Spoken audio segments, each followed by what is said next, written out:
CM Jagan నాయకత్వాన్ని ప్రజలంతా మరోసారి బలపరచాలంటూ ఎమ్మెల్యే రాపాక వరప్రసాద్ కోరారు. అంబేద్కర్ కోనసీమ జిల్లా రాజోల్లో జగనన్న సురక్ష పథకాన్ని ఎమ్మెల్యే ప్రారంభించారు. జగనన్న సురక్ష పథకం ద్వారా 11 రకాల సేవలు అందుబాటులోకి వచ్చాయని తెలిపారు.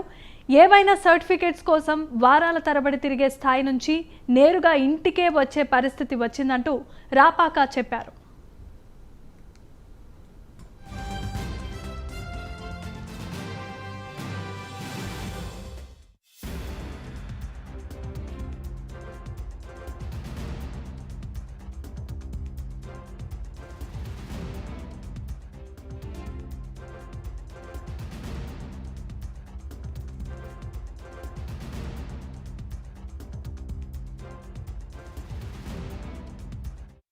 ఈరోజు జగనన్న సురక్ష అనేటువంటి కార్యక్రమాన్ని రాష్ట్ర వ్యాప్తంగా ఈవేళ జగన్మోహన్ రెడ్డి గారు ప్రారంభించడం జరిగింది.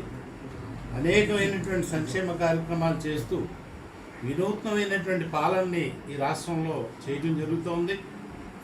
గత ప్రభుత్వాలకు భిన్నంగా ఈ దేశంలో ఉన్నటువంటి రాష్ట్ర ప్రభుత్వాలకు భిన్నంగా అనేకమైనటువంటి సంక్షేమ కార్యక్రమాలు పేద ప్రజలకు సేవ చేయాలనేటువంటి ఆలోచనతో మరి ఎక్కడా లేని విధంగా ఇక్కడ మరి ప్రాధాన్యతనిచ్చి మరి అమలు చేయడం జరుగుతోంది. అదేవిధంగా ముఖ్యంగా విద్య వైద్యం పట్ల ప్రత్యేకమైనటువంటి శ్రద్ధ వహించి ఇవాళ విద్యలో ఉన్నటువంటి విద్యా వ్యవస్థలో తీసుకొస్తున్నటువంటి మార్పులు మనందరం కూడా మనకు తెలుసు.